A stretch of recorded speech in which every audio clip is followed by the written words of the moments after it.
Hello everyone, and welcome to my General Hospital YouTube channel. I hope everyone is having a wonderful day. Before we begin, please hit the subscribe button and give this video a thumbs up. Spoilers for the Thursday, February 8 episode of General Hospital focus on characters who are worried about each other and expect a lot from one another. Don't miss this episode. Sonny recently told Brick that he doesn't sure who he can trust anymore. In reality, he's questioning everything, particularly after witnessing violence in Puerto Rico, Spencer's murder, and Nina's betrayal. Furthermore, Brick alerted Sonny to the notion that he cannot fully trust Dex. Michael suddenly decides to aid his father in secret. So far, he has devised a strategy with Dex to discover the rat within Sonny's group.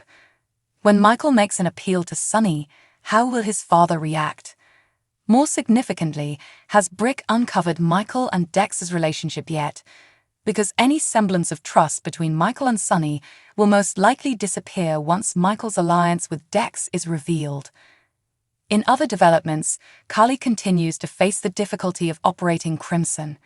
She already scored a victory when she signed a new contract with Deception. Brooke Lynn is about to provide her with assistance. Is this another professional matter? Perhaps something more personal. Nina catches up with Martin, her lawyer. Will they discuss how readily he caved when Michael challenged him with the SEC whistleblower debacle? Regardless, Nina has a request for him, which ideally includes the words, "You owe me." Meanwhile, Willow, another of Drew's buddies, is worried about him. After all, his recent behavior has been unusual. Willow is now aware of this as well. Can the GH nurse do anything to aid him? Finally, consider Chase's anxiety, most likely for his father. Gregory is making doctor's visits, so perhaps his ALS is worsening. Will Chase dig deep to help his father in his hour of need? Why are all soaps to blame? Last Monday, the National Academy of Television Arts and Sciences announced that the Outstanding Younger Performer in a Drama Series award would be discontinued. This daytime Emmy statue has only been in play since 2020.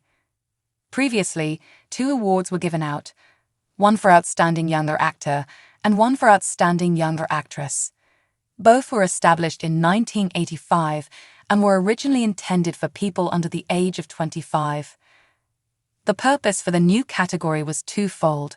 One, the Academy was quite entrenched in their nomination procedure, in that ladies over the age of 40 or so were pushed into lead, while actresses in their 30s who'd also drove storylines that year were downgraded to supporting, in an effort to spread the love.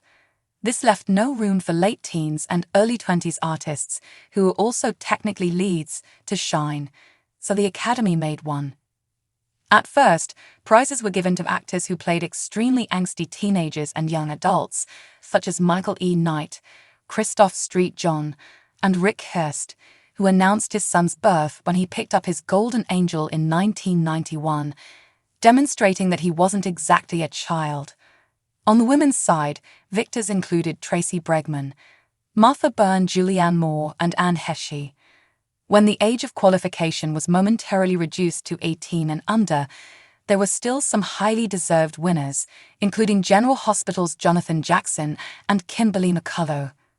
Karen Grimes and Justin Gock, Ashley Peldon, an elementary school student, won a well-deserved nomination.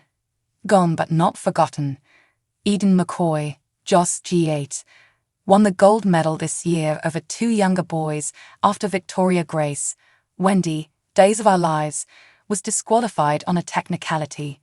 And the Academy declared that would be it. They blamed it on the fewer shows on the air, which is somewhat correct.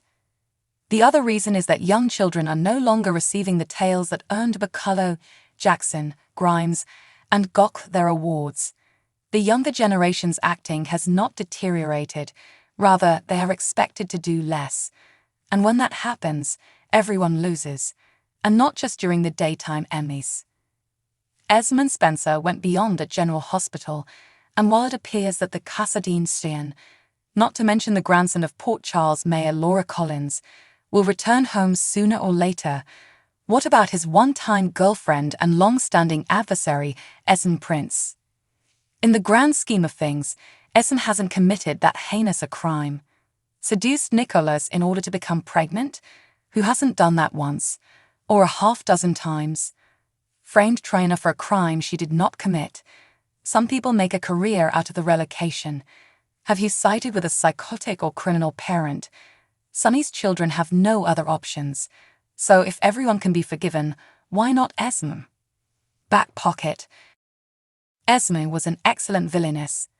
Port Charles could always use someone to stir the pot.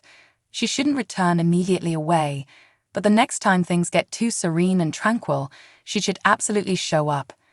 Especially since Esme has one significant unfinished business. Nick took her son. Esme is the only person on Earth who truly loves unreservedly. There is no way she will leave her precious baby Ace out there alone. He needs his mommy. But going after Ace does not imply that Esme should reform. The two items do not necessarily go together. In fact, seeking for Ace encourages Esme to go all scorched earth and destroy anybody who gets in her way. That does not simply refer to Ace. Spencer is the person who gave the tot away. He has to pay for it. Trina backed him. Ditto. And all of the decent people of Port Charles who approved of Esme's separation from her son must face the full power of Esme's anger. While we sit back and enjoy the popcorn. General Hospital spoilers and updates for Thursday, February 8 include emergency assistance, tense conversations, and family concerns.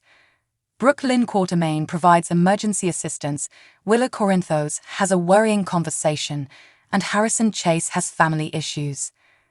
Brooklyn assists Carly Spencer at Metro Corp restaurant. Brooklyn is full of optimism as they sit down at a table, telling her, "Let's do this."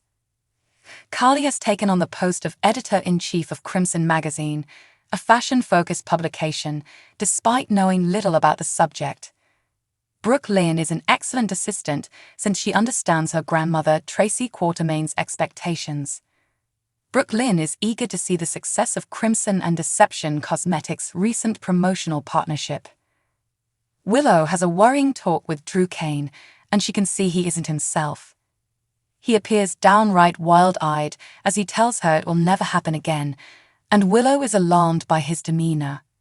She had just told Michael Corinthos about a chat he had with Drew, in which Drew asked for help getting back at Nina Reeves. Michael had declined, wanting the family to heal, especially his father, with whom he intends to make amends. Drew's grudge over Nina looks more worse than Michael's against Sonny Corinthos. Meanwhile, at the PCPD, Special Agent John Jagger Cates speaks with Jordan Ashford and new Police Commissioner Anna Devane. He has some very suspicious questions, given that Anna has taken away his excuse for not sharing information with civilians. She may also deputize Jordan. He inquires as to what facts she went to jail in order to conceal from him. That attitude will get him nowhere with anyone at PCPD. Robert Scorpio, Tristan Rogers, had already urged him to withdraw the accusations against Anna and Jordan, which he did, but now he has an attitude. Chase and his older brother Hamilton Finn are discussing the problem with their father, Gregory Chase, following an incident in the graveyard. Finn tried to compel him to go to the hospital when he grasped his chest and struggled to breathe, and he was upset when he realized he had been concealing symptoms from him. Finn feels it's time for Dad to cease living alone, but Chase is concerned. Most certainly he agrees, but how can they persuade their stubborn father to agree? General Hospital spoilers. Nina Reeves requests a favor from Martin Gray, Michael E. Knight, at Metro Corp restaurant. As he asks her how she intends to accomplish this, it sounds like a huge favor and an ambitious idea. One possibility is that she is asking about suing Drew for wrongful termination. She may have a case. If New York is a state where there must be a performance-related concern or issues before firing someone legitimately, personal vendettas do not count. However, in a no-fault jurisdiction, companies can fire employees without cause. Thanks for watching. If you like this video, so please don't forget to subscribe my channel and don't miss any update.